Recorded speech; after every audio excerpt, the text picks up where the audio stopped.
Hoje vamos falar de um assunto que é um tema recorrente principalmente entre os vilões mais diversos, o segredo da vida eterna. E vamos ver alguns jogos que talvez tenham descoberto essa receita. E através dos anos, esses games conquistaram uma base de players fiéis que são responsáveis por manter esses games vivendo e evoluindo. E eu tenho certeza que tu já viu ou já jogou algum dos jogos aqui na lista de hoje.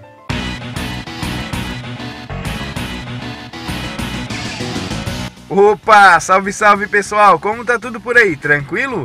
Eu sou o Chosen, é um grande prazer recebê-los aqui e sejam muito bem-vindos ao Survival Comedy. E claro que para facilitar a constatação de sinais de vidas é necessário que sejam jogos online, para que a gente possa trazer números mais sólidos em relação à quantidade de players que ainda transitam por esses anciões. E o critério segue uma linha mais ou menos tipo assim, os jogos que vão aparecer aqui hoje já viveram seus dias melhores, com milhares de players online, mercado aquecido, muitas aventuras inéditas, mas conforme os anos se passaram, os PCs foram ficando melhores, a conexão também, e muitos players desses antigos jogos foram migrando para coisas mais novas, num movimento bem natural. E pelo que se via, era certo que essa migração se daria de forma integral, e que isso deixasse que grandes jogos online que nos acompanharam na nossa infância permanecessem somente na nossa memória. Mas contradizendo qualquer diagnóstico médico sobre expectativa de vida, e esses jogos ainda estão por aí, com sua base de players mais sólida que preda, hoje 5 jogos que se recusam a morrer. Bora! Round 1. Para começar, vamos com provavelmente o mais velho da nossa lista de hoje, tendo completado 25 anos de existência nesse ano. Lançado em 7 de janeiro de 1997, desenvolvido pela Cipsoft, o glorioso tanto no pessoal quanto no profissional fera Tibia.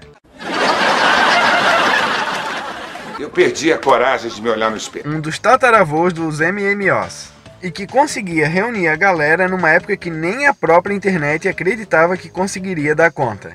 Graficamente, o nosso querido Tibia sempre teve um estilo peculiar, muito pelas limitações do hardware, mas que depois acabou se tornando uma característica marcante, assim como a gameplay que a princípio era simples, mas já engajava o player por horas desde o início.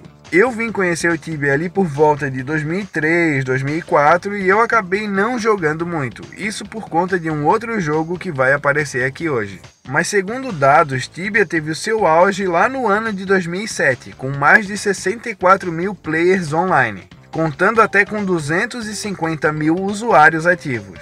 E hoje conta com uma média de 11 mil players online diariamente, o que é um feito extraordinário e, pelo que me parece, vai continuar por um bom tempo ainda. Round 2. O nosso segundo selecionado é uma escolha bem pessoal e esse de fato eu não sei se muita gente conhece. Ali no começo dos anos 2000 eram muito comuns os jogos de navegadores, em que você acessava sites para poder jogar uma infinidade de jogos, e na grande maioria eram jogos bem medíocres em que você trocava de jogo de 5 em 5 minutos. Fliperama, IG Jogos, jogosonline.com são alguns deles.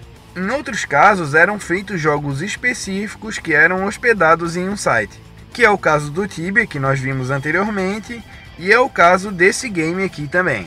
E eu tô falando de Omerta. Não, e não confunda com esse Omerta, nem com esse.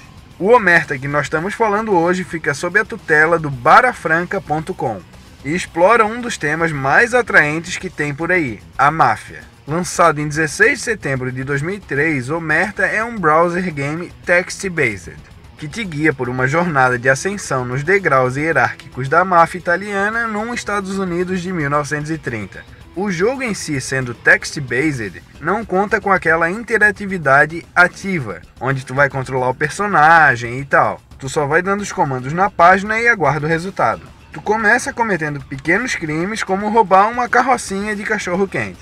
E quando tu vai selecionar essa opção, tem uma porcentagem que indica a probabilidade de tu sair desse golpe de forma efetiva. E tudo no game é baseado nessas porcentagens, e apesar de simples o modo de interação, o game é bem complexo, conta com muitas opções e conforme tu for ficando mais forte, subindo de levels, que é uma espécie de progressão de cargo, tu pode até juntar-se a outros players para realizar ações em conjunto. e pode ser um excelente game para tu ir jogando enquanto tá fazendo outras coisas e tal. Vale a pena dar um bizu, mas eu arrisco a dizer que talvez entre os escolhidos de hoje, o Omerta seja talvez o que tá com a saúde mais debilitada. Eu não sei o quanto mais esse game vai adiante. No momento que eu joguei para fazer essa gravação, tinha 280 players online. Então a perspectiva é realmente de fim de caminhada. Tomara que não, mas ao que parece. Bora pro número 3.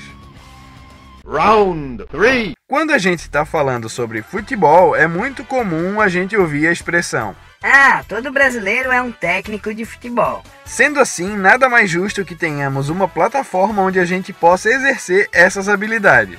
Os Football Managers têm caminhado junto com a evolução dos games e hoje eles são complexos, com muitas opções, variáveis, gestão financeira realista, mas para chegar a esse ponto a coisa tem que começar de algum lugar. Eu particularmente comecei minha carreira como técnico no LFoot 98, um dos pais do game que é o nosso escolhido de hoje. E claro que é o lendário Brasfoot, que teve a sua primeira versão lançada lá em 2003. Criado por Emanuel dos Santos, simples, divertido, viciante são alguns denominadores de Brasfoot. E é um game que se mantém vivo mesmo mantendo a sua simplicidade. De 2003 para cá, era de se esperar que o jogo recebesse grandes alterações, fosse ficando mais robusto, mas não, galera. Ano a ano ele vai recebendo inovações bem pontuais. Jogar o Brasfoot 2006 basicamente é a mesma coisa que jogar o Brasfoot 2022. E essa simplicidade foi angariando fãs ao longo dos anos.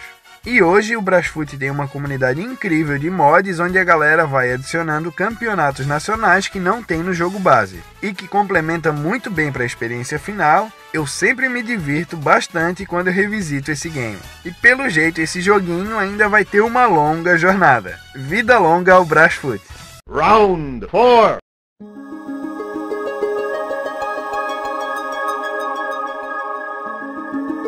Agora é uma flechada no meu coração, porque foi um game que me proporcionou tantas experiências ao longo dos anos, amizades, risadas, brigas, aventuras, desafios. É com certeza um dos jogos que eu mais joguei e é um dos jogos que eu menos falo aqui no canal. Com data de lançamento inicial lá na Coreia, em 31 de agosto de 2002, e posteriormente invadindo o mundo, Ragnarok Online é um MMORPG que explodiu em popularidade por muitos motivos. Linha artística, trilha sonora, gameplay, complexidade de habilidades e classes, interação social, uma acessibilidade incrível como os requisitos mínimos e a facilidade para se conectar. Foi uma sensação única quando eu entrei pela primeira vez no Ragnarok e cheguei em uma cidade e vi tantas pessoas juntas. Gatunos, sacerdotes, paladinos, mercadores, era quase inacreditável e era muito massa. O jogo foi recebendo grandes atualizações de conteúdo com o passar dos anos, novas cidades, novas quests, equipamentos, chefes, cartas, transclasse, que agregavam muito ao game, é claro. Só que chega um momento que tu pensa, pronto, agora eu acho que tá caminhando pro fim.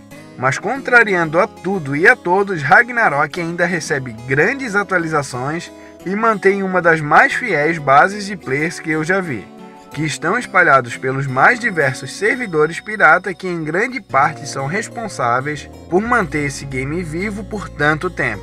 Até porque se dependesse dos servidores originais Level Up, o jogo já estaria há muito tempo fora de circulação. Claro que a Level Up tem uma participação positiva no início dessa jornada do Rag no Brasil, mas depois a coisa descambou, os servidores foram ficando jogados às moscas pelos administradores e que foram dando espaço para a proliferação de bots, que são programas que pessoas usam para ganhar vantagem em relação a outros players. Então viva para os servidores piratas. E segundo o boletim médico, Ragnarok tem ainda uma longa expectativa de vida. Número 5. Round 5. E para terminar, vamos com um game que é um batedor de marcas, literalmente tendo postulado 2 vezes no livro dos recordes. Com jogadores em mais de 150 países, em 2008 esse game foi coroado como o MMO Free-to-Play mais popular do mundo. E também posteriormente ganhou o recorde de jogo que mais passou por atualizações no mundo também. Lançado em janeiro de 2001, RuneScape é daqueles MMOs lendários que resistem a tudo. Esse eu joguei um pouco mais do que o Tibia, mas bem menos que o Ragnarok. E assim como alguns dos que passaram aqui hoje, RuneScape também dava para jogar pelo navegador, o que sempre propiciou a chegada de novos players e popularizando o game mais facilmente. Em termos de gameplay, ele é bem completo, galera, e permite muitas formas de abordagem, uma vez que além das skills clássicas de combate, RuneScape também conta com várias outras skills secundárias, como pesca, mineração, culinária, forja e por aí vai. Então tá sempre te dando aquela sensação que tu tá evoluindo de alguma maneira, não importa o que tu esteja fazendo. E apesar de não ter jogado muito, eu joguei umas 3 vezes assim em momentos diferentes, né? Por períodos diferentes também. E todas essas vezes eu tive uma excelente experiência. E como ele se recusa a morrer, qualquer dia eu vou dar um bisu de novo.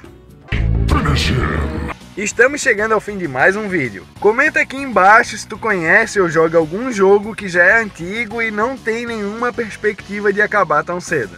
Eu quero agradecer demais se você chegou até aqui, muito obrigado mesmo. Agradeço também se você quiser demonstrar o seu apoio deixando um like e se inscrevendo no canal. Tem bastante conteúdo no canal, pode passear por aí que eu tenho certeza que tu vai dar muita risada. Muito obrigado mesmo, valeu pessoal e até!